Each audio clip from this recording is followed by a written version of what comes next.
Hey guys, welcome back to our channel. இன்றைக்கி நம்ம சேனலில் வந்து ஒரு சூப்பரான சைனீஸ் ஃபேண்டசி லவ் மூவி தாங்க பார்க்க போகிறோம். இந்த மூவியோட நேம் வந்து குயின் ஆஃப் மை ஹார்ட். சரி வாங்க நம்ம ஸ்ட்ரெயிட்டாக ஸ்டோரிக்குள்ளே போகலாம். ஸ்டோரியோட ஸ்டார்டிங்லேயே நம்ம ஹீரோ தான் காமிக்கிறாங்க. நம்ம ஹீரோ வந்து அந்த நாட்டோட இளவரசர். இப்போ அவங்க அப்பா இறந்து போனதுனால அரசராக போகிறாரு. இவ்வளோ நாளாக இவரை வந்து ஊருக்கு வெளியில் தான் வச்சு வளர்த்துருப்பாங்க. இப்போ தான் ஃபர்ஸ்ட் டைம் வந்து நாட்டுக்குள்ளே போகிறாரு. ஏன்னா அவங்க அப்பா இறந்து போயிட்டாங்க.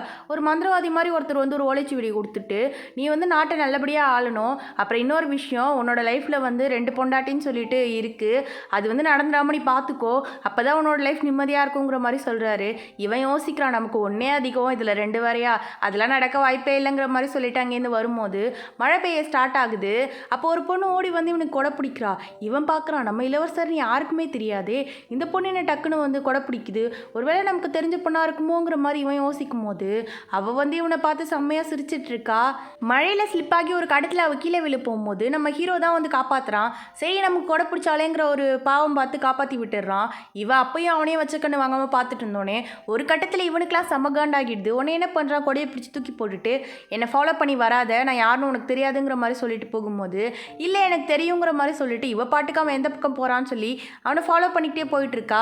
இவன் அந்த பக்கம் ஒரு இடம் இருக்கிறத பார்த்துட்டு மழைக்கு ஒதுங்கலான்னு போய் நின்னா. இவளும் பக்கத்தில் வந்து நின்றுக்கிட்டு அப்பயும் அவனை பார்த்து பார்த்து சிரிக்கிறா. இவனுக்குலாம் ஒரு கட்டத்தில் முடியல, என்னதான் வேணும் உனக்கு, என்ன பிரச்சனை உனக்கு, எதுக்கு என்னை ஃபாலோ பண்ணிகிட்டே வந்துட்டு இருக்க, நான் யாருன்னு முதல்ல உனக்கு தெரியுமாங்கிற மாதிரி கேட்கும்போது, தெரியுமே, நான் உங்களை இதுக்கு முன்னாடி ஃபயர் ஃபெஸ்டிவலில் பார்த்தேன், உங்களை பார்த்தோன்னே எனக்கு ரொம்ப பிடிச்சிருச்சு, அதனால தான் ஃபாலோ பண்ணி வந்தேங்கிற மாதிரி சொல்லும்போது, ஓ அப்படியா, என்ன பார்த்தியா, சரி என்னோட பேர் என்னன்னு சொல்லி பார்க்கும் அப்படிங்கிற மாதிரி கேட்கும்போது, இல்லை உங்களோட பேர் எனக்கு தெரியாது, அப்படியே தெரிஞ்சாலும் பேரெல்லாம் சொல்லக்கூடாது, அது ரொம்ப தப்புங்கிற மாதிரி சொல்லும்போது, என்ன உனக்கு பேர் தெரியலங்கிறத வந்து சமாளிக்கிறதுக்கு இப்படி அடிச்சு விட்றியாங்கிற மாதிரி சொல்லும்போது, அப்படிலாம் கிடையாது, எனக்கு வந்து உங்களை பற்றி டீட்டெயில்ஸ்லாம் தெரியாது, ஆனால் உங்களை பார்த்தோன்னே எனக்கு ரொம்ப பிடிச்சிருச்சு, அதனால தான் உங்களை தேடி வந்தேங்கிற மாதிரி சொல்லும்போது, இந்த கதையெல்லாம் எவன் நம்புவான், ஒழுங்காக இங்கேருந்து போயிரு, இல்லைனா உயிருக்கு உத்தரவாதம் இல்லைங்கிற மாதிரி ஹீரோ சொல்லும்போது, இங்கே பாருங்கள் எனக்கு டைம் இல்லை, அதனால உங்ககிட்ட சீக்கிரமாக ஒரு விஷயத்த சொல்லிட்டு கிளம்பிடுறேன், இந்த டோக்கனை பிடிங்க, நீங்கள் வந்து ஊருக்குள்ளே வந்துட்டு அந்த கடைக்கு போய் இந்த டோக்கனை கொடுத்துட்டு என் பேரை சொன்னீங்கன்னா அந்த கடையில் இருக்க ஆள் வந்து டீட்டெயில்ஸ் கொடுப்பாரு, அந்த இடத்துக்கு வந்தீங்கன்னா என்னை பார்க்கலாம், நம்ம அப்படி தான் மீட் பண்ணிக்க முடியுங்கிற மாதிரி அவள் கொடுக்கும்போது, யாருனே தெரியாது நீ எனக்கு, நீ சொல்கிறதுங்கிறதுக்காக ஒரு கடைக்கு போய் நான் மாட்டிக்க சொல்கிறியா, ஒருவேளை நீ வந்து இந்த ஆளுங்களெல்லாம் கடத்தி விற்கிற ஆளாக கூட இருக்கலாம், நான் எப்படி நம்புறதுங்கிற மாதிரி பேசிகிட்டே இருக்கும்போது அங்கேருந்து 3 ஆளுங்க வந்து அம்பு விட்டுட்டே வரானுங்க. அவனுங்களை பார்த்தோன்னே நம்ம ஹீரோ யோசிக்கிறான், என்னடி உண்மையிலே நீ கொள்ளக்காரியா என்ன, இவனுங்களாம் உன துரத்திட்டு வரானுங்கிற மாதிரி கேட்டுட்டு இருக்கும்போது அவனுங்க 3 பேர் அசால்ட்டாக முடி வந்து நின்றுட்டு இருக்கானுங்க. உடனே இவ போய் ஹீரோ குறுக்க நின்றுட்டு, என்ன தானே கொல்ல வந்தீங்க, நான் உங்க கூட வரேன், அவர் எதுவும் பண்ணிடாதீங்கிற மாதிரி சொல்லும்போது, இவன் என்னடா நல்லவ மாதிரி பேசிகிட்டு இருக்காங்கிற மாதிரி இவன் வந்து இவளே தான் பார்த்துட்டு இருக்கான். இப்போ வரைக்கும் வந்து இவன் உண்மைன்னு நம்பலை, இது வந்து ஏதோ ட்ராமாங்கிற மாதிரி தான் இவன் நினச்சிட்டு இருக்கான். இந்த பொண்ணோட பேர் வந்து ஜீசோ. இவளோட அண்ணன் என்ன பண்ணுறான், தங்கச்சியை காப்பாற்றணுங்கிறதுக்காக அவன் குறுக்க வந்து நின்றுக்கிட்டு ஹீரோ கிட்ட சிக்னல் கொடுக்குறான். ஹீரோவும் புரிஞ்சுக்கிறான். இந்த கேப்பை யூஸ் பண்ணி எப்படியோ அவளை கையை பிடிச்சி இழுத்துட்டு அங்கேருந்து ஓடி வந்துடுறான். ஜீசோ தான் கத்திக்கிட்டே வந்துட்டு இருக்கா, என்ன இருந்தாலும் அண்ணன்ல, அண்ணா அவனுக்கு 3 பேர்கிட்டையும் மாட்டிக்கிட்டான்னு சொல்லிட்டு அண்ணா வந்துருனாங்கிற மாதிரி கூப்பிட்டுக்கிட்டே தான் போகிறா. இவன் ஒரு மறைவான இடத்துல கூப்பிட்டு போய் அவளை விட்டுட்டு நான் கிளம்புறேங்கிற மாதிரி சொல்லும்போது, இங்கே பாருங்கள் நான் சொல்கிறத புரிஞ்சுக்கோங்க, இவங்க எல்லாருமே வந்து ரொம்ப கெட்டவங்க, இவங்ககிட்ட நான் மாட்டினேன்னா கண்டிப்பாக என்ன சாவடிச்சிருவாங்க, நீங்கள் இங்கேருந்து போயிருங்கிற மாதிரி சொல்லும்போது, எது போகணுமா, நீ இன்னும் யாருன்னு சொல்லவே இல்லை, என்னை எப்படி உனக்கு தெரியும்னு சொல்லவே இல்லை, அதை விட இங்கே நடக்கிறது எல்லாமே நாடகம் மாதிரி இருக்குது, என்னால் இதெல்லாம் நம்ப முடியாதுங்கிற மாதிரி சொல்லும்போது, ப்ளீஸ் கொஞ்சமாக நான் சொல்கிறத கேளுங்க, என்னை நம்புங்கிற மாதிரி இவ கதறி அழுதுட்டு இருக்கா. ஆனால் ஹீரோலாம் வந்து நான் நம்பவே மாட்டேன் அப்படிங்கிற மாதிரி வந்து ரொம்ப ஸ்டபனாக நின்றுட்டு இருக்கான். அப்போ அந்த ஆளுங்கெல்லாம் வந்து துரத்துக்கிட்டு இங்கே வர ஆரம்பிச்சிடுறாங்க. உடனே அண்ணன் என்ன பண்ணுறான், குறுக்க வந்துட்டு எல்லாரையும் தடுக்கலாம்னு சொல்லிட்டு ட்ரை பண்ணிட்டு இருக்கான். அப்போ அங்கே இருக்கிறவனுங்களாம் மாசாவனை அட்டாக் பண்ணிட்டு இருக்கானுங்க. அப்போ அவங்க அண்ணன் என்ன சொல்கிறானா இவகிட்ட, இங்கே பாருமா உனக்கு எல்லா விஷயமும் நல்லா தெரியும், இவனுங்க ரொம்ப மோசமானவனுங்க, நீ வந்து அரசரை கல்யாணம் பண்ணிக்க ஒத்துக்கிற வரைக்கும் இவனுங்க சும்மா இருக்க மாட்டானுங்க, அதனால இங்கே இருக்காத, உனக்கு மனசுக்கு பிடிச்சவன் யாரோ அவனை கூப்பிட்டுட்டு இங்கே இந்த நாட்டை விட்டே போயிடு, அப்போ தான் நீ நிம்மதியாக வாழ முடியும், அண்ணனுக்கும் அதாம்மா சந்தோஷங்கிற மாதிரி சொல்லும்போது அங்கேருந்து வந்து ஒருத்தன் அப்படியே வந்து ஸ்வாடை நெஞ்சிலே இறக்கிடுறான். அவ்வளோதான், ஹீரோயினுக்கெலாம் உயிரே இல்லை. அவங்க அண்ணன் வந்து பார்த்து பத்திரமா இருமாங்கிற மாதிரி சொல்லிட்டு, உனக்காக உயிரை விட்டால் சந்தோஷம்தாங்கிற மாதிரி சொல்லிட்டு அண்ணங்காரன் அங்கேயே விழுந்து செத்து போயிடுறான். ஹீரோயினுக்கு ஒன்றுமே சொல்ல முடியல. சரி அங்கே அழுதுட்டு இருந்தா இந்த பக்கம் ஹீரோ வந்து கிளம்பலான்ட்டு போகும்போது இவளுக்கு ஒன்றுமே சொல்ல முடியல. எழுந்து போய் அவனை ஹக் பண்ணிவிட்டு என் அண்ணன் என்னை விட்டுட்டு போயிட்டான், நீங்களும் என்னை விட்டுட்டு போயிடாதீங்க ப்ளீஸ் என் கூட இருங்கிற மாதிரி இவள் பின்னாடிலேருந்து ஹக் பண்ணிக்கிறா. உடனே இவன் என்ன சொல்கிறான், இவ்வளோ நேரம் நான் வந்து மோசமானவங்கிற மாதிரி சொல்லிட்டு இருந்தேன், இப்போ வந்து என்ன ஹக் பண்ணிட்டு போகாதீங்கிற மாதிரி சொல்கிற அப்படிங்கிற மாதிரி கேட்கும்போது இவ இப்போ தான் யோசிக்கிறான், நான் எப்போ சொன்னங்கிற மாதிரி கேட்கும்போது இப்போ நான் சொல்கிற தெரிஞ்சுக்கோ, இப்போ அரசர் ஆக போகிறதே நான் தான், நீ கல்யாணம் பண்ணிக்க மாட்டேன்னு சொல்லி வெறுத்து ஒதுக்குறல அந்த ஆள் நான் தான், அப்படி இருக்கும்போது நீ எப்படி என் கூட வர முடியுங்கிற மாதிரி சொல்லிட்டு அங்கேருந்து வந்து கிளம்பிடுறான் நம்ம ஹீரோ. இப்போ ஹீரோ வந்து அரசர் ஆகிட்டான். நாட்டுக்குள்ளே வந்து நிறைய மிருகங்கள் நைட்டில் வந்து ரொம்ப டார்ச்சர் பண்ணுதுன்னு சொல்லிட்டு அதுங்கெல்லாம் வேட்டையாடணுங்கிற மாதிரி நைட் நேரத்தில் படையெல்லாம் கூப்பிட்டுட்டு போயிட்டு இருக்கான். எல்லாரும் வந்து குறி வச்சு அடிச்சிட்டு இருக்காங்க எல்லாத்தையும். அப்போ அந்த இடத்துக்கு வந்து நம்ம ஹீரோயின் வரா. நம்ம ஹீரோயினோட பேர் வந்து ஜூ. இவன் என்ன பண்ணுறா, என்னடா காட்டுக்குள்ளே வந்து எங்களே கொல்ல பார்க்குறீங்களாங்கிற மாதிரி சொல்லிட்டு ஒயிட்டி அப்படிங்கிற மாதிரி ஒரு குரல் தான் கொடுக்குறா. பார்த்தா பின்னாடிலேருந்து மிகப்பெரிய பாம்பே வருது. அதுக்கு தான் ஒயிட்டின்னு பேர் வச்சிருக்கா போல இருக்கு. வந்த வேகத்துக்கு எல்லாரையும் மிரட்டி ஓட விட்டுடுது அது. அப்போ அந்த இடத்துக்கு ஹீரோ வரான். ஹீரோ இதை பார்த்துட்டு இது கனவா நனவா, நம்ம தான் தப்பாக பார்க்குறோமோங்கிற மாதிரி பார்த்துட்டு நிற்கும் போது இவ என்ன சொல்லிட்டு இருக்கா, இங்கே பாரு இவரோட அரசாட்சியெல்லாம் வெளியில் வச்சுக்கோங்க, காட்டுக்குள்ளெல்லாம் எதையும் வச்சுக்காதீங்கிற மாதிரி மிரட்டிட்டு இருக்கும்போது ஹீரோ வந்து கண்ணை தொடச்சி பார்த்து நின்றுட்டு இருக்கான். இதெல்லாம் உண்மையாக பொய்யாங்கிற மாதிரி. ஆப்போசிட்க்கு வந்து சுவாடை தூக்கிட்டு போயிட்டான். ஆனால் அவன் எதுவுமே பேசல. ஹீரோவோட ஃபேஸை பார்த்துட்டு அப்படியே அங்கேருந்து சத்தமே போடாமல் கிளம்பி போயிடுறா. உடனே ஹீரோ சொல்கிறாங்க இருக்க ஆளுங்க கிட்ட, இங்கே நடந்தது நமக்குள்ளேயே இருக்கட்டும், நாட்டில் யாருக்குமே தெரியக்கூடாது, நம்ம 3 பேருக்கு மட்டும் தெரிஞ்சதாக இருக்கட்டும்ங்கிற மாதிரி வந்து இவனுங்களுக்கு வந்து ஆர்டர் கொடுத்துட்றான். அவனுங்களும் எப்படி சொல்லுவானுங்க, அதோட வாய மூடிட்டு அமைதியாக இருந்துடுறானுங்க. அடுத்த நாள் வந்து ஹீரோவை பார்க்கறதுக்காக அவங்க சித்தப்பா வந்திருக்காரு. அதாவது இவங்க இறந்து போன அரசரோட தம்பி. அவருக்கும் அரசாட்சி மேலே ஒரு ஆசை இருக்கா என்னன்னெலாம் தெரியல. ஆனால் இப்போ என்ன பண்ணுறாரு, உனக்கு ஒரு பொண்ணு பார்த்துட்டு வந்திருக்கேன்ப்பா, எவ்வளோ நாள் வந்து நீ தனியாகவே இருப்பேங்கிற மாதிரி சொல்லும்போது எனக்கா பொண்ணா எதுக்குப்பா அப்படிங்கிற மாதிரி இவன் சொல்லிட்டு இருக்கும்போது இருப்பா பொண்ணை பார்த்தினா அப்படியே ஸ்டன் ஆகிடுவாங்கிற மாதிரி பொண்ணை கூப்பிடுறாங்க. வரது யாருன்னா நம்ம ஜூ, அதான் நம்ம ஹீரோயின். அவளை பார்த்தோன்னே இவனுக்கே பெரிய ஷாக்கு, இந்த பொண்ணு தான் நம்ம நேற்று பார்த்தோம் அப்படிங்கிற மாதிரி ஒரு டவுட்லேயே தான் உட்காந்துருக்கான். ஆனால் இவள் பார்க்க செம்ம அழகாக இருக்காளா, இவளை பார்த்தோன்னே அவனுக்கு இம்ப்ரெஸ் ஆகிடுது. அப்படியே வந்து இவளே பார்த்துட்டு இருக்கும்போது அவங்க சித்தப்பா என்ன பண்ணுறாரு, சரி நீங்கள் 2 பேர் பேசிகிட்டு இருப்பீங்க, நான் வந்து உள்ளே போய் ராணியை பார்த்துட்டு வந்துடுறேங்கிற மாதிரி அங்கேருந்து இடத்த காலி பண்ணிடுறாரு. ஹீரோ இந்த பக்கம் ஹீரோயின் கிட்ட பேசிட்டு இருக்கான். இவர் உள்ளே வந்தவர் ராணி கிட்ட வந்து ரொம்ப தெனாவட்டாக பேசிட்டு இருக்காரு. என்ன மேடம் நல்லா இருக்கீங்களா, ரொம்ப சந்தோஷமாக இருக்கீங்க போல இருக்கு, இருக்கக்கூடாது தப்பாச்சு அப்படிங்கிற மாதிரி வந்து கேட்கும்போது நீ எதுக்கு இங்கே வந்த, உன்னை யார் உள்ளே விட்டா, ஒழுங்காக வெளில போயிருங்கிற மாதிரி சொல்லி ராணிங்க வந்து செம்மையாக கத்த ஆரம்பிச்சிடுறாங்க. இருங்க அவ்வளோ ஃபாஸ்ட்டாலாம் கத்தாதீங்க, உங்களுக்கு வந்து உண்மை தெரிய வேணாமாங்கிற மாதிரி வந்து இவர் பேசும்போது அங்கேருந்து ஒரு பனிப்பெண் வரா. உடனே ராணி என்ன சொல்கிறாங்க, போ என் பையனை கூப்பிடு, அரசரை கூப்பிடுங்கிற மாதிரி சொல்லும்போது இவ வந்து இல்லை நீங்கள் இந்த மருந்தை குடிங்கிற மாதிரி ஆர்டர் சொல்கிற மாதிரி சொல்லிட்டு இருக்கா. இது எதுவுமே தெரியாமல் வெளியில் ஹீரோ என்ன பண்ணுறான், ஹீரோயின் ஆர்டர் டான்ஸில் அப்படியே மெய் மருந்து அவளையே பார்த்துட்டு நின்றுட்டு இருக்கான். இந்த பக்கம் இவரெலாம் கொலவெறி ஆகி அந்த மருந்து எடுத்து அவங்க வாயில் ஊற்றி விட்டுட்டு இருக்கானுங்க. ஆக்சுவலாக அது மருந்துலாம் கிடையாது, விஷம் போல் இருக்குது. இவங்கள போட்டு தள்ளிட்டா ஹீரோ எப்படியாவது நம்ம பக்கம் கொண்டு வந்துடலாம், அவனை எப்படியாவது காலி பண்ணிட்டு நம்ம அரசர் ஆயிடலாங்கிற மாதிரி இவர் யோசிச்சுட்டு இருக்காரு. இதுக்கு வந்து இந்த பனிப்பெண்ணும் கூட்டு போல இருக்கு. இப்போதான் ஒரு சத்தம் கேட்குது. அப்போதான் வந்து ஹீரோ பார்க்குறான் என்ன நடக்குதுங்கிற மாதிரி. உள்ளே போய் பார்த்தா அவங்க அம்மா இறந்து போயிட்டாங்க. ஏதோ வந்து உடம்பு சரியில்லாமல் இறந்துட்டாங்கங்கிற மாதிரி சொல்கிறாங்க. ஆனால் இவரால் நம்பவே முடியல, எப்படி டக்குன்னு இறப்பாங்கங்கிற மாதிரி பேசிகிட்டு இருக்கும்போது இப்போ வந்து ராஜாவாக போகிறது வந்து நம்ம ஹீரோ தானே, அதனால அதை பற்றி எல்லாரும் பேசிகிட்டு இருக்கும்போது அங்கே இருக்க ஒரு அமைச்சர் கேட்குறாரு, ஆமாம் லாஸ்ட்டாக ராணி இறக்கும் போது என்ன சொன்னாங்கங்கிற மாதிரி கேட்கும்போது யாருமே எதுவுமே சொல்லலைங்கிற மாதிரி சொல்லும்போது இவர் யோசிக்கிறாரு, இவனுங்க தான் ஏதோ பண்ணியிருக்கானுங்கன்னு தெரியுது, இந்த சித்தப்பங்கார மேலே ஒரு கண் இருக்குது இவருக்கு.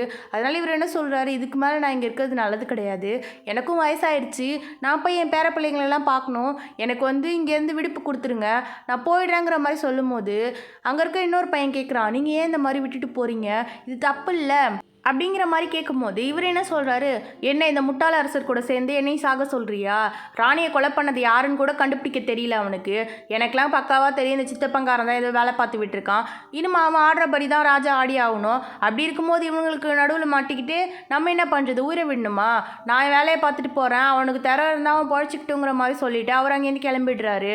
இந்த பக்கம் ஹீரோ என்ன பண்ணுறான், ஹீரோயின் கூட சேர்ந்துக்கிட்டு எப்போ பார்த்தாலும் பொண்ணுங்களாம் வர சொல்லி டான்ஸ் ஆட சொல்லி பார்த்துட்டு இருக்கான்.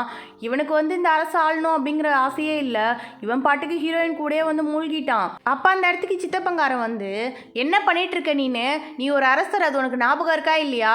இது என்ன இடம்னு தெரியாமல் இந்த இடத்துல வந்து பொண்ணுங்களை வர சொல்லி டான்ஸ் ஆடிட்டு இருக்கங்கிற மாதிரி சொல்லும் போது, நீங்கள் என்ன இப்படி சொல்கிறீங்க? அரசராக இருக்க எனக்கு நான் ஆசைப்பட்டதை செய்கிறதுக்கு கூட உரிமை இல்லையா? இப்படிலாம் நீங்கள் சொல்லாதீங்க. உங்களுக்கு வேணா இங்கே ஒரு சேர் போடுறேன், நீங்களும் வந்து உட்காருங்கிற மாதிரி சொன்ன உடனே இவர் யோசிக்கிறாரு, பரவாயில்ல இவன் இப்படி இருக்கிறதே நல்லது தான், நீ பார்த்துக்கோங்கிற மாதிரி வந்து ஹீரோயினை பார்த்து சிக்னல் கொடுக்குறாரு. இதை வந்து நம்ம ஹீரோ நோட் பண்ணிட்டான். ஹீரோ என்ன பண்ணுறான், நீ வந்து எனக்கு பதிலாக போய் எங்கள் சித்தப்பாவை வெளில அனுப்பி வச்சுட்டு வாங்கிற மாதிரி சொல்லும் போது இவ்வளோ வந்து சரிங்கிற மாதிரி வந்து வரா. அப்போ வந்து சித்தப்பா என்ன சொல்கிறாரு, இங்கே பாரு, நான் சொன்ன மாதிரி தானே எல்லாம் நடந்துக்கிட்டு இருக்கு, இதே மாதிரி மெயின்டைன் பண்ணு, இப்படியே இருந்தால் போதும், இதுக்கப்புறம் காட்டு பக்கம் நாங்கள் வரவே மாட்டோங்கிற மாதிரி ஏதோ உறுதிமொழிலாம் கொடுத்துட்ருக்காரு. அப்படியே கையில் ஒரு மருந்தை கொடுத்துட்டு இதை மறக்காமல் சாப்பாட்டில் கலந்துருங்கிற மாதிரி கொடுத்துட்டு போகிறாரு. என்ன ஏதுன்னெலாம் தெரியல, ஆனால் ஹீரோயின் இவர் தான் கொண்டு வந்து இங்கே விட்டுட்டு போயிருக்காரு போல இருக்கு. ஏதோ பிளான் தான் இருக்குது. இப்போ வந்து காலைல ஒரு பையன் போய் அந்த அமைச்சர்கிட்ட கேட்டிருப்பான்ல, இவனோட பேர் ஜி. இவன் என்ன பண்ணுறான், மன்னர்கிட்ட வந்து, இங்கே பாருங்க அரசரே, இங்கே வந்து ஏதோ ஒரு சூழ்ச்சி நடக்குது, அதை வந்து நீங்கள் கண்டுபிடிங்க, இல்லைனா நானே உங்களுக்கு கொண்டுடுவேன் கையாலங்கிற மாதிரி சொல்லும் போது இவர் பார்க்குறாரு, என்னடா நம்ம முன்னாடியே வந்து நம்மளை கொண்டுடுவேன்னு சொல்கிறானேங்கிற மாதிரி. அப்படியே அடுத்த சீனில் கட் பண்ணி நம்ம ஹீரோ என்ன பண்ணுறான், ஹீரோயினை தான் வரைஞ்சிட்டு உட்காந்துருக்கான். அந்த இடத்துக்கு ஹீரோயின் வந்து, என்ன பண்ணிட்டு இருக்கீங்க அப்படிங்கிற மாதிரி கேட்கும்போது, உன்னை தான் வரைஞ்சிட்டு இருக்கேன், நல்லா இருக்கா அப்படிங்கிற மாதிரி கேட்கும்போது, சூப்பராக இருக்குங்கிற மாதிரி சொல்லிட்டு, நீங்கள் எப்பவும் இதே மாதிரி என் கூட இருக்கணுங்கிற மாதிரி சொல்லும் போது, நான் எங்கே போக போகிறேன், எப்பவும் கூட தான் இருக்க போகிறேங்கிற மாதிரி ரெண்டு பேரும் பேசிட்டு உட்காந்துருக்காங்க. அப்போ ஹீரோ சொல்கிறான், நான் உங்களோட இடத்துக்கு கூப்பிட்டு போகிறேங்கிற மாதிரி இந்த கைட் மாதிரி பறப்பாங்கல்ல, அதில் ஏறி கிளம்பி போயிட்டு இருக்காங்க. அப்படியே அந்த இடத்துக்கு போய் எல்லாத்தையும் மெய் மறந்து பார்த்துட்டு இருக்கும்போது இந்த ஜீ இருக்கான்ல, அதை ஹீரோவை கூட கொண்டுடுவேன்ற மாதிரி மிரட்டிட்டு இருந்தானே கொஞ்ச நேரத்துக்கு முன்னாடி, அவன் என்ன பண்ணுறான், அங்கேருந்து ஒரு ஸ்வாடை தூக்கிட்டு வந்து அப்படியே ஹீரோவை குத்துற மாதிரி வரான். பக்கத்தில் தான் ஹீரோயின் நின்றுட்டு இருப்பா. கொஞ்ச நேரத்தில் பார்த்தா ஹீரோயினுக்கு குறி வச்சுட்டு வந்துட்டு இருக்கான் ஸ்வாடோட. உடனே என்ன பண்ணுறான் ஹீரோ, இதை புரிஞ்சுக்கிட்டு ஹீரோயினை தள்ளி விட்டுட்டு அவன் குறுக்க போய் நின்றுடுறான். அப்படியே ஸ்வாடு வந்து 2 அடி உள்ளே இறங்கிடுது. அவன் என்ன பண்ணுறான், அடுத்த செகண்டுக்குலாம் அங்கேருந்து எஸ்கேப் ஆகி ஓடிடுறான். ஹீரோயினுக்கு என்ன பண்ணுறதுனே தெரியல இந்த நேரத்தில். நம்மளை காப்பாற்றுறதுக்காக இவர் உயிரை கொடுக்க துணிஞ்சிட்டாரே அப்படிங்கிற மாதிரி அவளுக்கு ரொம்ப ஃபீலிங் ஆகிடுது. அப்படி கண்ணெல்லாம் கலங்குது. உடனே அரசர் என்ன பண்ணுறாரு, கண்ணெல்லாம் தொடச்சி விட்டுட்டு, இங்கே பாரு, ஃபீல் பண்ணாத, நீ எப்போ ஹாப்பியாக இருக்கணும், உன்னோட சிரிச்ச முகத்தை மட்டும்தான் நான் பார்க்கணுங்கிற மாதிரி ரொம்ப ஃபீலிங்காக பேசிகிட்டு இருக்காரு. எப்படியே ஹீரோயின் வீட்டுக்கு கூட்டு வந்துட்டா ஹீரோவை. இப்போ தான் ட்ரீட்மெண்ட் போயிட்டுருக்கு. அந்த இடத்துக்கு சித்தப்பா வராரு. உடனே ஹீரோயின் போய் அவர்கிட்ட கேட்குறா, நான் தான் சொன்னால எல்லாத்தையும் பார்த்துக்கிறேன்னு, நீங்கள் எதுக்கு அவர் அட்டாக் பண்ண ஆள் அனுப்புனீங்கிற மாதிரி கேட்கும்போது, நீனும் முட்டாளா, நான் எதுக்கு ஆள் அனுப்ப போகிறேன், இப்போ தான் ராணியை க்ளோஸ் பண்ணேன், அதுக்குள்ளே இவனை எதனா பண்ணா என் மேலே எதனா பழி வரும், அதனால இவனை எப்படியா முட்டாளாக்கி அதுக்கப்புறம் தான் நான் அரசன் ஆகணும்னு பிளான் போட்டு வச்சுருக்கேன், நான் எதுவும் பண்ணலங்கிற மாதிரி சொல்லும் போது, அப்போ யாராக இருக்குங்கிற மாதிரி இவங்களாம் யோசிச்சுட்டு இருக்காங்க. இப்போ அப்படியே வந்து அரசர் கண் முழிக்கிறாரு. கண் முழிக்கும் போதே ஹீரோயின் பேரை சொல்லிக்கிட்டே தான் முழிக்கிறாரு. ஹீரோயினை பார்த்தோன்னே உனக்கு ஒன்றும் ஆகலைங்கிற மாதிரி கேட்கும்போது இவளுக்கு ரொம்ப கஷ்டமாகிடுது. ஒரே கில்ட்டி ஃபீலிங் ஆகிடுது. உனக்கு கேட்குறா அவர்கிட்ட, எதுக்கு நீங்கள் எனக்காக உயிரை கொடுக்குற அளவுக்கு துணிஞ்சிங்க, உங்களுக்கு எதாவது ஆயிருந்துச்சுன்னா நான் என்ன பண்ணுவேங்கிற மாதிரி சொல்லும் போது, என் உயிரே நீ தானேங்கிற மாதிரி ஒரு டயலாக் விட்டவுடனே இவளுக்கு அப்படியே டச் ஆகிடுது. உடனே என்ன சொல்கிறா, இங்கே பாருங்க, நான் உங்ககிட்ட ஒரு பொய் சொல்லியிருக்கேன், அதை வந்து நான் உங்ககிட்ட சொல்லிடுறேன், இல்லைனா எனக்கு மனசாட்சி உறுத்திட்டே இருக்கும், அதிலே நான் செத்து போயிடுவேங்கிற மாதிரி சொல்லும் போது, என்ன நடந்துச்சுன்னு கேட்கும்போது தான் இவர் உண்மையை சொல்கிறா. ஆக்சுவலாக நம்ம ஹீரோயின் வந்து காட்டுக்குள்ளே வளர்ந்த பொண்ணு, அதனால அனிமல்ஸ் மேலெலாம் பாசம் ரொம்ப அதிகம். அன்றைக்கி நைட்டு கூட உங்களை நான் மீட் பண்ணல, நான் அந்த மாதிரி காட்டோட காடாக வளர்ந்துட்டு இருக்க பொண்ணு. அப்படி இருக்கும்போது ஒரு நாள் உங்கள் சித்தப்பா வந்தார், வந்து காட்டுக்கு எந்த பிரச்சனையும் வராமல் நான் பார்த்துக்கிறேன், ஆனால் எனக்காக நீ இது ஒன்றை மட்டும் பண்ணுங்கிற மாதிரி சொல்லி தான் டீலிங் போட்டு என்னை கூப்பிட்டு வந்தார், நான் தெரியாமல் இதெல்லாம் பண்ணிட்டேங்கிற மாதிரி சொல்லும் போது ராஜாவுக்கும் வந்து மனசு இறங்கிடுது. உடனே அவர் என்ன சொல்கிறாரு, இங்கே பாரு, இதில் உன்னோட தப்பு என்ன இருக்குது, எல்லாமே என் சித்தப்பாவோட வேலை தானே, இதுக்கப்புறம் நான் வந்து அதை பார்த்துக்கிறேன், நீ எப்போயும் என் கூட துணையாக மட்டும் இரு, இது வந்து ஒரு தப்பாக கூட நான் கன்சிடர் பண்ண மாட்டேன், ஏன்னா நீ என்றைக்கும் எனக்காக தப்பாக நினைக்க மாட்டேன் அப்படிங்கிற மாதிரி வந்து இவர் டயலாக்லாம் பேசுகிறாரு. அவ்வளோதான், ஹீரோயின் விழுந்துட்டா அந்த இடத்துல. இந்த பக்கம் ஜி வந்து ஹீரோவை மீட் பண்ண வந்திருக்கான். ஜி என்ன சொல்கிறான்னா, என்ன பிளான்லாம் பக்காவாக போச்சா, கொஞ்சம் ஆழமாக குத்திட்டு நான் அரசரேங்கிற மாதிரி கேட்கும்போது, அதெல்லாம் ஒன்றும் இல்லை, இதுக்கெல்லாம் சேர்த்து வச்சு உனக்கு அப்புறம் இருக்குடாங்கிற மாதிரி இவனுங்க 2 பேரும் சேர்ந்து எதனா பிளான் போட்டிருக்கானுங்களா என்னென்னலாம் தெரியல, ஏதோ அவங்க 2 பேர் பேசிகிட்டு இருக்காங்க. இந்த பக்கம் ஹீரோயின் என்ன பண்ணுறான்னா, எப்படியும் வந்து அந்த நாட்டு படையை நம்ப முடியாது, நம்ம ஹீரோவை நம்ம தான் பாதுகாக்கணுங்கிற மாதிரி முடிவு பண்ணி தனியாக கொஞ்சம் பொண்ணுங்களை கூப்பிட்டு வந்து அவளுங்களுக்கு ட்ரைனிங் கொடுத்துட்ருக்கா. அப்படியே ஹீரோயின் என்ன பண்ணுறா, அந்த மாறு வேஷத்தோடைய ரூமுக்கு வரா. ஹீரோ பார்க்குறான், யாரடா இதுன்னு சொல்லி ஃபஸ்ட்டு அட்டாக் பண்ண போனவன் அடுத்த நிமிஷத்துக்கு ஹீரோயின் கண்டுபிடிச்சி கண்டுபிடிச்ச உடனே அவளை பிடிச்சி மடக்கி மடியில் உட்கார வச்சுட்டு, என்ன பண்ணிட்டு இருக்க நீனு, எதுக்கு என்னையே கொலை பண்ண வந்தியாங்கிற மாதிரி கேட்கும்போது, சீச்சி அப்பெல்லாம் ஒன்றும் இல்லை, நீங்கள் எப்படி இருக்கீங்க, நீங்கள் வந்து யாராவது வந்தால் எப்படி அட்டாக் பண்ணுறீங்கிற மாதிரி தெரிஞ்சுக்கலான்னு வந்தேங்கிற மாதிரி சொல்லிட்டு குறுக்க போய் நின்றுட்டு இருக்கா. ஆமாம், எதுக்கு இந்த வேலைலாம் அப்படிங்கிற மாதிரி கேட்கும்போது, இல்லை நான் உங்களுக்கு ஒரு சர்ப்ரைஸ் வச்சுருக்கேன், நாளைக்கு என் கூட வாங்க, நான் உங்களுக்கு கூப்பிட்டு போய் காமிக்கிறேங்கிற மாதிரி சொல்லும்போது, அப்படியாங்கிற மாதிரி இவனும் கையை பிடிச்சி அப்படியே ஃபீல் பண்ணி பேசிகிட்டு இருக்கான். இவளுக்கு வந்து இவன் பக்கத்தில் இருந்தால் மட்டும் போதும், வேறு எதுவுமே தேவையில்லைங்கிற மாதிரி இவள் வேறு உலகத்தில் வாழ்ந்துட்டு இருக்கா. ஆனால் இங்கேருந்து போக முடியாதேங்கிற மாதிரி சொல்லும்போது, அதை நான் பார்த்துக்கிறேங்கிற மாதிரி இந்த பக்கம் ஒரு பொம்மையை வச்சு அதுக்கு பெட்ஷீட்லாம் போட்டு போற்றி விட்டு நம்ம ஹீரோ தூங்குற மாதிரி ஒரு செட்டப்பை பண்ணி வச்சுட்டு இவங்க 2 பேரும் கிளம்பி வெளியில் போகிறாங்க. ஹீரோயின் கூப்பிட்டு போயிட்டு இவ ரெடி பண்ணி வச்சுருக்க படையை காமிக்கிறா. அதை பார்த்தோன்னே ஹீரோவுக்கு செம இம்ப்ரெஸ் ஆகிடுது. இதெல்லாம் எனக்காக நீ பண்ணியாங்கிற மாதிரி சொல்லும்போது, ஆமாம், நம்ம நாட்டு படையை நம்ப முடியாது, எப்போ வேணாது உங்கள் சித்தப்பா பக்கம் மாறலாம், அவர் வந்து நிறைய ஸ்பைலாம் அதுக்குள்ளே வச்சுருக்காரு, அவங்கள நம்பவே முடியாது, அதனால இவங்க எல்லாருமே உங்களுக்காக உயிரை கூட கொடுப்பாங்க, அந்தளவுக்கு நான் ட்ரெயின் பண்ணி வச்சுருக்கேன், ஏன் நானும் தான் உங்களுக்காக உயிரை கூட கொடுப்பேங்கிற மாதிரி சொன்னோடனே ஹீரோ சொல்கிறான், இதுக்கப்புறம் எனக்கு என்ன வேணும், நீ என் கூட இருந்தால் மட்டும் போது, எனக்கு எதுவும் ஆகாதுங்கிற மாதிரி நம்பிக்கை இருக்குங்கிற மாதிரி சொல்லும்போது இவன் கேட்குறான், ஆமாம் உனக்கு என்ன வேணும், என்கிட்டேருந்து என்ன வேணும் அதை மட்டும் சொல்லு, நான் உனக்கு செய்கிறேங்கிற மாதிரி சொல்லும்போது, எனக்கு வேறு ஒன்றும் வேணாம், எப்பவும் இதே மாதிரி லவ்வோடு நீங்கள் என் கூட இருங்க, அது மட்டும் போதுங்கிற மாதிரி சொல்லிட்டு இருக்கா. இந்த பக்கம் ஜீசோவோட வீட்டில் காமிக்கிறாங்க. அந்த இடத்துக்கு தான் நம்ம ஹீரோயின் வந்திருக்கா. வந்து ஜீசோக்கிட்டே அவங்க அப்பா கிட்டேயும் பேச ஆரம்பிக்கிறா. இங்கே பாருங்கள், எங்களுக்கு வந்து உங்களோட உதவி தேவை, ஆல்ரெடி நீங்கள் வந்து உங்களோட பொண்ணை அரசருக்கு கல்யாணம் பண்ணி தரேன்னு சொன்னீங்க, ஆனால் நீங்கள் அதை பண்ண முடியாமல் போயிடுச்சு, இப்போ வந்து உங்களுக்கு ஒரு சான்ஸ் இருக்குது, நீங்கள் மட்டும் அரசருக்கு துணையாக உங்கள் படைகளெல்லாம் கொடுத்து போர் தொடுத்து அவங்க சித்தப்பாவை மட்டும் காலி பண்ணிட்டீங்கன்னா போதும், அதுக்கப்புறம் அரசரோட மனைவியாக அந்த நாட்டோட ராணியாக உங்கள் பொண்ணு தான் இருப்பா அப்படிங்கிற மாதிரி வாக்கெலாம் கொடுக்குறா. அப்போ நீங்கள் அப்படிங்கிற மாதிரி சொல்லும்போது, எனக்குமே நான் ராணியாக இருக்கலாம் ஆசைப்படவே இல்லை, நான் வந்து ஒரு காங்கு பையனாக இருந்தால் அதுவே எனக்கு போதுங்கிற மாதிரி இவ வந்து சொல்லிட்டு இருக்கா. அவருக்கும் வந்து இந்த டீலிங் ரொம்ப பிடிச்சிருக்கு, ஏன்னா ஆல்ரெடி இதுக்கு தான் அவர் ஆசைப்பட்டிருப்பாரு, ஆனால் நான் அவசரப்பட்டு இந்த ஜீசோ தான் ஓடி போயிருப்பா வீட்டை விட்டு, இப்போ வந்து அவர் ஆனந்தமாக வந்துட்டு இருக்காரு. அதே மாதிரி வந்து 2 பேருக்கு நடுவில் ஃபைட் நடக்குது. ஃபைட்டோட முடிவில் வந்து நம்ம ஹீரோ தான் ஜெயிக்கிறான். எப்படியோ வந்து இவரையும் சிறப்பிடிச்சிட்டாங்க. இவர் என்னென்னா நக்கலாக பார்த்து சிரிச்சிட்டு இருக்காரு ஹீரோவை பார்த்து. என்ன சொல்கிறாருன்னா, இங்கே பாருடா, எனக்குமே நீ முட்டாள அரசர் தான், நீ ஒரு நல்ல அரசராலாம் இருக்கவே முடியாது, என்னைக்கா இருந்தாலும் இதே மாதிரி தான் நீ இருக்க போகிற, உன்னோட வரலாறை பற்றி படிக்கிறவங்க உன்னை பார்த்து காரி துப்புவாங்க, அந்த அளவுக்கு தான் நீ வாழ போகிற, உன்னாலாம் ஒரு நல்ல அரசராக வாழவே முடியாது, இதுக்கப்புறம் நீ எப்படி சின்ன பின்னப்பட்டு எப்படி நாட்டை விட்டு பைத்தியமாகி ஓட போகிறேன்னு பாருங்கிற மாதிரி சாபம்லாம் விட்டுட்டு போகிறாரு. இந்த பக்கம் ஹீரோயின் வந்து ஹீரோவுக்காக சமைச்சு எடுத்துகிட்டு வந்தா. வெளியில் இருக்க காவலாளி என்ன சொல்கிறான்னா, அரசர் வந்து ராணி கூட இருக்காரு, யாரையும் உள்ளே விடக்கூடாதுன்னு சொல்லியிருக்காருங்கிற மாதிரி சொல்லும்போது, என்னையுமாங்கிற மாதிரி கேட்கும்போது, நீங்கள் வந்தால் உள்ளே விடவே கூடாதுன்னு சொன்னாருங்கிற மாதிரி சொல்லும்போது, சரி இந்த சாப்பாடை மட்டும் உள்ளே கொண்டு போய் கொடுத்துட்றீங்களாங்கிற மாதிரி கேட்கும்போது, இனிமேல் உங்களை சாப்பாடு எடுத்துகிட்டு வர வேணாம்னு சொன்னாருங்கிற மாதிரி சொல்லி ரொம்ப நோஸ் கட் பண்ணி வெளியில் அனுப்பி விட்டுறானுங்க. இவ பார்க்குறா என்னடா நடக்குதுங்கிற மாதிரி. இப்போ என்ன பண்ணுறாங்க, அரசரும் அரசையும் ஒன்றா இருக்கிறதுனால எல்லாரோட இடத்துக்கும் வந்து பாயிண்ட் போட்டிருக்காங்க. உங்களை வந்து இந்த ஃப்ரோசன் பேலஸில் போய் இருக்க சொல்லியிருக்காரு அப்படிங்கிற மாதிரி சொல்லும்போது, ஃப்ரோசன் பேலஸா, இது யார் சொன்னால், அரசருக்கு தெரியுமா இதுங்கிற மாதிரி கேட்கும்போது, உங்களுக்காக அரசர் தான் இதை சூஸே பண்ணார், உங்களை அங்கேயே போய் வெயிட் பண்ண சொன்னார் அப்படிங்கிற மாதிரி சொல்லும்போது இவளுக்கு ஒன்றுமே புரியல, என்னடா நடக்குதுங்கிற மாதிரி தான் இருக்குது. இருந்தாலும் அங்கேருந்து வந்துடுறா. பின்னாடி இருக்க பொண்ணுங்கள்லாம் வந்து புலம்பிட்டு வந்துட்டு இருக்காளுங்க. உங்களை அரசருக்கு ரொம்ப பிடிக்கும் தானே, ஆனால் வந்து ஃப்ரோசன் பேலஸ்க்கு வந்து உங்களை அனுப்பி வச்சிருக்காரு, அப்படின்னா உங்கள் மேலே கொலவெறி, சும்மாவே இங்கே குளிரும், இப்போ ஒரு குளிர்காலம் ஆரம்பிச்சிச்சு, எப்படி நீங்கள் இருப்பீங்கிற மாதிரி அவளுங்க புலம்பிட்டு இருக்காளுங்க. இந்த பக்கம் ஹீரோயின் மைண்டு ஃபுல்லாக ஓடுறது என்னென்னா, அரசரும் ராணியும் ரொம்ப சந்தோஷமாக இருக்காங்க, அவங்க 2 பேருக்கு நடுவில் வந்து லவ் உண்டாயிடுச்சு, அதனால தான் அரசர் நம்ம பார்க்க வரல அப்படிங்கிற மாதிரி அப்படியே இதே ஞாபகமாக தான் இருக்குது. கனவுலாம் இவங்க 2 பேரும் தான் வந்துட்டு இருக்காங்க. கண்ணை மூடிலாம் கனவு காணல, கண்ணை திறந்து வச்சே கனவு கண்டுட்டு நின்றுட்டு இருக்கா. ஒரு நாளும் நம்ம அரசர் வந்துருவாருங்கிற மாதிரி அப்படியே வாசலையே பார்த்து தான் வெயிட் பண்ணிட்டு இருக்கா. இந்த பக்கம் பார்த்தா ராணியோட நிலைமையே அதுதான். இந்த பக்கம் வந்து அவர் வரவே இல்லை போல இருக்குது. கேட்டால் என்ன சொல்கிறாங்கன்னா, காங்கு பையனை பார்க்க போயிருக்காரு, அதாவது நம்ம ஹீரோயினை பார்க்க போயிருக்காங்கங்கிற மாதிரி அங்கேருந்து ஒரு பொண்ணு வந்து சொல்கிறா. இவளுக்குலாம் செம்ம டென்ஷன் ஆகுது, இன்றைக்கி தான் கல்யாணம் ஆச்சு, இன்றைக்கி ஃபர்ஸ்ட் நைட் வேறு, இங்கே வராமல் அங்கே என்ன பண்ணிட்டு இருக்காருங்கிற மாதிரி இவளுக்கு செம்ம கோவம் வருது. இந்த பக்கம் அரசரை காமிக்கிறாங்க. அரசர் வந்து அரண்மனையில் தான் இருக்கார், ஆனால் பொய் சொல்லியிருக்காரு போல இருக்குது ராணிக்கிட்ட.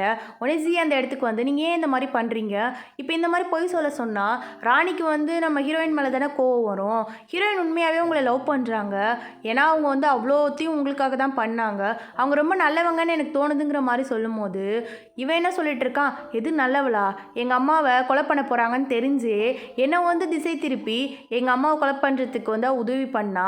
அது மட்டும் இல்லாமல் என் சித்தப்பா விஷம் கொடுத்தாருன்னு தெரியாமல் அந்த விஷத்தை என் மருந்தில் கலக்கிறேங்கிற பேரில் டெய்லி எனக்கு கலந்து கலந்து கொடுத்துருக்கா. இன்னும் கொஞ்ச நாள் தொடர்ந்து சாப்பிட்டு இருந்தேன்னா செத்து போயிருப்பேன். இந்த அளவுக்கு பண்ணியிருக்க ஒருத்திவியை நான் எப்படி நம்பணும்னு சொல்கிறேன், நீனு அவனை லவ் பண்ணுறான்னு சொல்கிறியா? முட்டாள் மாதிரி பேசாத. இதே மாதிரி கொஞ்ச நாள் நான் முட்டாளாக தான் இருந்தேன், இப்போ தான் நான் தெளிவுக்கு வந்திருக்கேன். எனக்கு இவ்வளோ பண்ண அவளை நான் சும்மாலாம் விட மாட்டேன். ராணி போய் அவள்கிட்ட சண்டை போடட்டும், பிரச்சனை வரட்டும், ஊர் மக்களாக அவளை தப்பாக பேசட்டும், அவளே அவள் காங்குபைன் பதவி வேணான்னு விட்டுட்டு போட்டுங்கிற மாதிரி இவன் ரொம்ப டெரராக பேசிகிட்டு இருக்கான். இன்றைக்கி வந்து என்ன பண்ணுறாரு, அரசரும் ராணியும் சேர்ந்து வந்திருக்காங்க ஃப்ரோசன் பேலஸ்க்கு. ஹீரோயின் பார்க்குறா, இருந்தாலும் அவர் அரசரில் உடனே வந்து மண்டி போட்டுட்டா. உடனே இங்கேருந்து ஓடி வந்து நம்ம ராணி என்ன சொல்கிறா, இங்கே பாரு, எதுக்கும் வந்து நீ இப்படி எங்கள் முன்னாடி மண்டி போடுற, நீ வந்து என் தங்கச்சி மாதிரி, எங்கள் கல்யாணம் நடக்கிறதுக்கே நீ தானே ரீசன், ஏன்னா ஒரு அக்காவாக நினச்சிக்கோ, எப்பவும் நம்ம 2 பேரும் அக்கா தங்கச்சியாகவே இருக்கலாங்கிற மாதிரி ரொம்ப பாசமாக பேசுகிற மாதிரி நடிச்சிட்ருக்கா. ஹீரோ சொல்கிறான் உடனே பக்கத்தில் வந்து, நீ எதுக்கு ஒரு காங்கு பையன்கிட்ட இவ்வளோ இறங்கி பேசிகிட்டு இருக்க, நீ வந்து ராணி அதுக்கேற்ற மாதிரி நடந்துக்கோ, அதுவும் இல்லாமல் இங்கே ரொம்ப கூலிங்காக இருக்குது, உனக்கு உடம்பு முடியாமல் போயிடும், வா நம்ம இங்கேருந்து போயிடலாங்கிற மாதிரி அவ்வளோ ரொம்ப அரவணைப்பாக கூப்பிட்டுட்டு போகிறான். அப்படியே ஹீரோ வந்து ஜீசோட கையை பிடிச்சிட்டு நின்றுட்டு இருக்கான். அதை பார்க்கும்போது ஹீரோயினுக்கு என்ன ஞாபகம் வருதுன்னா, ஹீரோக்கு வந்து ஸ்வாடு வந்து நெஞ்சில் குத்தி இருக்கும்ல, அப்போ 2 பேரும் ஒரு ப்ராமிஸ் பண்ணியிருப்பாங்க. என்னென்னா, எப்போவுமே நான் உன் கூட தான் இருப்பேன், என்னோடய லவ் எல்லாமே உனக்கு தாங்கிற மாதிரி ஹீரோ சொல்லியிருப்பான். அதெல்லாம் அப்படியே மைண்டுக்கு வருது. இதுக்கு மேலே முட்டாளாக இருக்கக்கூடாது, நம்மளோட அன்பு வந்து நம்ம விட்டு போயிடுச்சு, இதுக்கு மேலே அரசர் நம்மக்கிட்ட வரமாட்டாருங்கிற மாதிரி ஒரு முடிவெடுத்து இவ உட்காந்து ஒரு லெட்டரை எழுத ஆரம்பிக்கிறா. அது என்ன எழுதுறானா, என்னோட காங்குபைன் பதவி எனக்கு வேணாம், திரும்ப பெற்றுக்கொள்ளுங்க, நான் வந்து என்னோடய இடத்துக்கே போயிடுறேங்கிற மாதிரி எழுதியிருக்கா. அந்த இடத்துக்கு அரசர் வந்து, நீ என்ன முடிவு பண்ணிகிட்ருக்க, நீ எல்லாத்தையும் நீனே முடிவு பண்ணுவியாங்கிற மாதிரி கேட்கும்போது அவள் சொல்லிட்டு இருக்கா, இதுக்கப்புறம் இங்கே இருக்கிறது வேஸ்ட்டுன்னு எனக்கு தோணுதுங்கிற மாதிரி சொல்லும்போது உடனே அரசர் என்ன கேட்குறாரு, அது எப்படி உனக்கு தோணும், நீ தான் சொன்ன நம்ம 2 பேரும் ஒன்றா சேர்ந்து இருக்கலாம்னு சொன்னேன், கடைசி வரைக்கும் எனக்காக இருப்பேன்னு சொன்னேன், உயிரை கூட கொடுப்பேன்னு சொன்னேன், இப்போ என்னமோ போகிறேன்னு சொல்கிறேங்கிற மாதிரி கேட்கும்போது, ஓ அப்படியா, அது கூட உங்களுக்கு ஞாபகம் இருக்கா, இதை நினைக்கும் போது எனக்கு ரொம்ப சந்தோஷமாக தான் இருக்குது, இதெல்லாம் நீங்கள் ஞாபகம் வச்சுருக்கீங்கிற மாதிரி இவ சொல்லும் போது, எல்லாமே எனக்கு ஞாபகம் இருக்குது, நீ எதுக்காக இந்த அரண்மனைக்கு வந்தேன்னு ஞாபகம் இருக்குது, எங்கள் அம்மா சாவுக்கு என்ன காரணம்னு ஞாபகம் இருக்குது, எனக்கு டெய்லி யார் பாய்சன் கலந்து கொடுத்ததுங்கிற கூட ஞாபகம் இருக்குது, இதோட நான் சொல்கிறது தான் முடிவு, இங்கே கடந்து சாவு, அப்படி இல்லைன்னு வச்சுக்கேன், உயிரை விட்டு இங்கேருந்து போனமாக தான் போகணுங்கிற மாதிரி சொல்லிட்டு அங்கேருந்து அவர் போயிடுறாரு. ஹீரோயின் யோசிக்கிறா, இந்த அளவுக்கு நம்மளே ஏன் இவர் வெறுக்கிறாருங்கிற மாதிரி அவளுக்கு ரொம்ப கஷ்டமாக இருக்குது. இந்த பக்கம் ஜீசாவும் அவளோட ஃப்ரெண்டும் வந்து சேர்ந்து ஒரு பிளான் போடுறாளுங்க. எப்படியாவது ஹீரோயினை மாட்டி விட்டு ஹீரோ கிட்ட அவளை எப்படியாவது வந்து கொலை பண்ண வைக்கணுங்கிற மாதிரி ஒரு பிளான் போடுறாளுங்க. என்னன்னா, ஹீரோயின் வந்து அவளோட இடத்துல ஏதோ பாம்பு வளர்க்குறாங்கிற மாதிரி பொருளையை கிளப்பி விடலான்னு சொல்லி பிளான் போட்டுட்டு இருக்கும்போது இவங்களாம் ஒன்றா நின்று பேசிகிட்டு இருக்காங்க. அப்போ ஒரு பாம்பு வந்து பறந்து ஏர்லேயே வந்துட்டு இருக்கு. அது ஸ்ட்ரைட்டாக எங்கே வருதுன்னா, நம்ம ஜீசோ நிற்கிற இடத்துக்கு தான் வருது. வந்த வேகத்தில் ஜீசோ கழுத்தில் ஒரு போடு போட்டுட்டு அப்படியே கீழே விழுந்துடுது.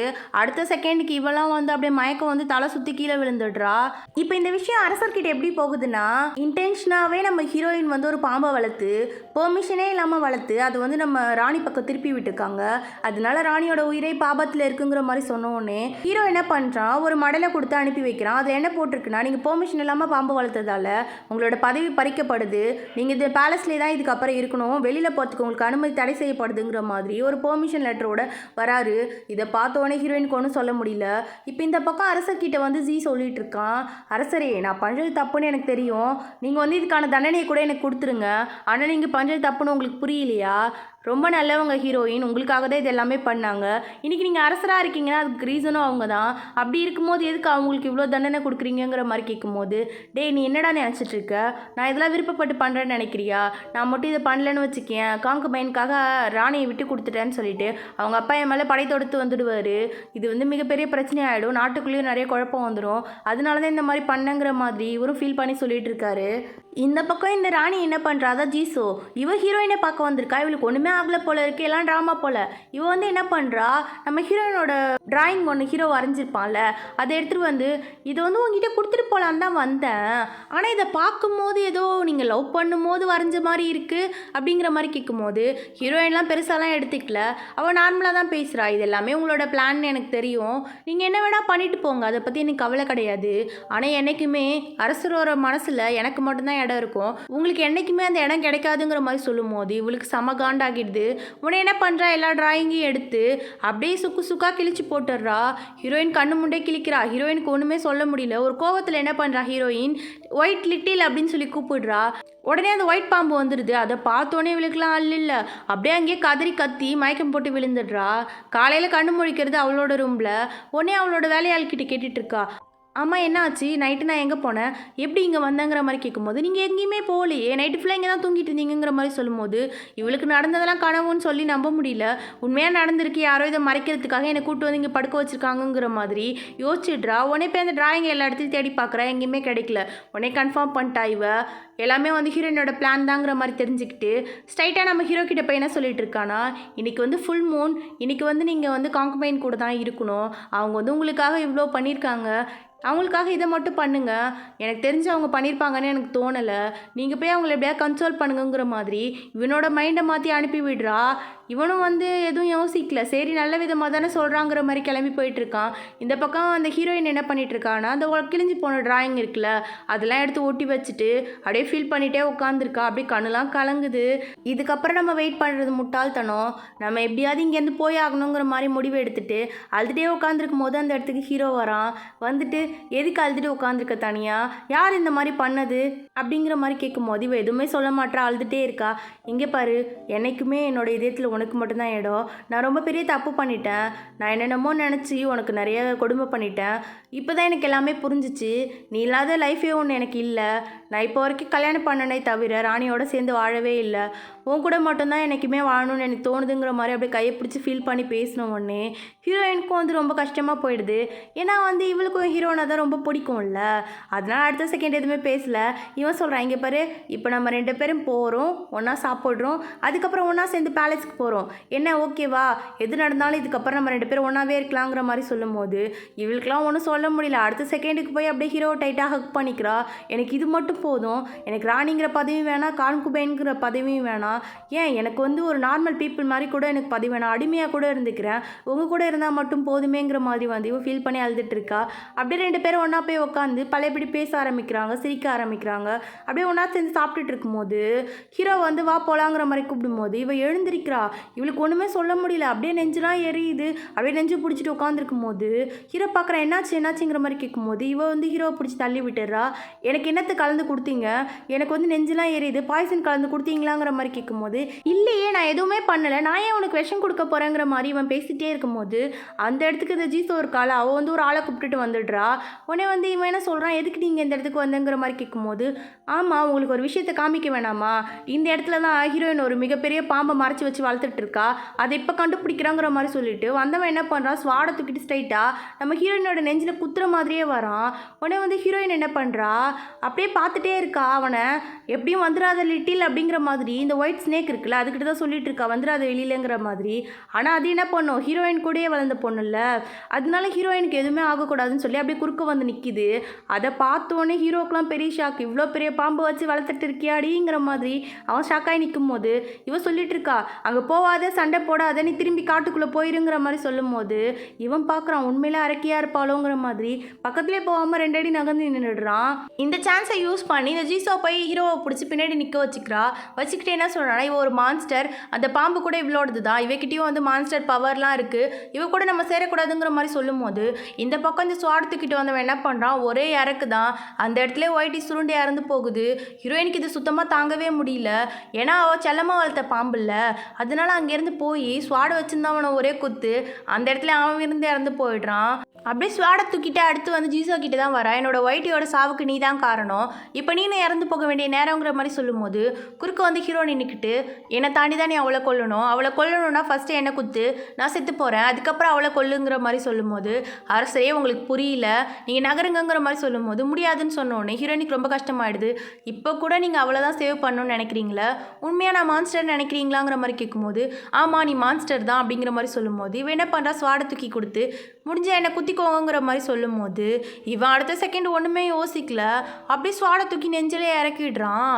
ஹீரோயினுக்கு அப்படியே பாயிலேருந்து பிளட்டு வந்துட்டுருக்கு, அப்படியே நெஞ்சிலேருந்து ரத்தமாக ஊற்றிட்டுருக்கு.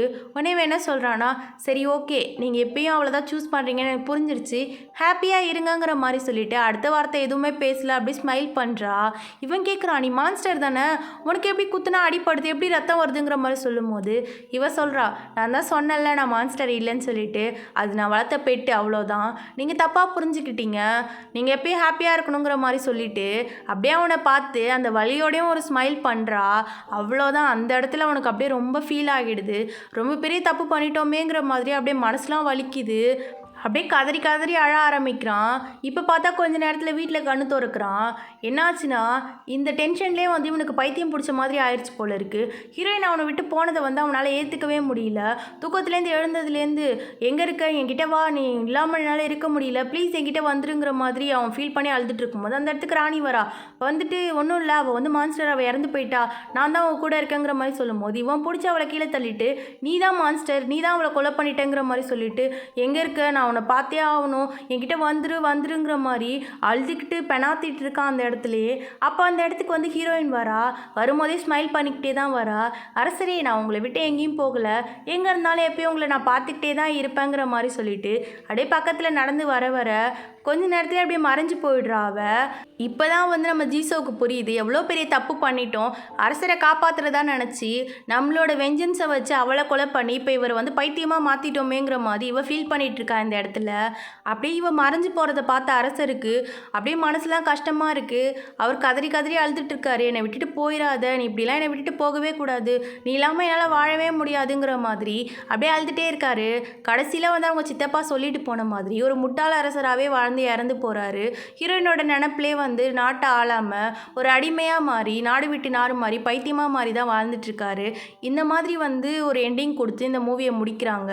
உங்களுக்கு இந்த மூவி பிடிச்சிருந்ததுன்னா மறக்காமல் நம்ம சேனலுக்கு சப்ஸ்கிரைப் பண்ணிவிடுங்க. இதோட நான் கிளம்புறேன், பாய்.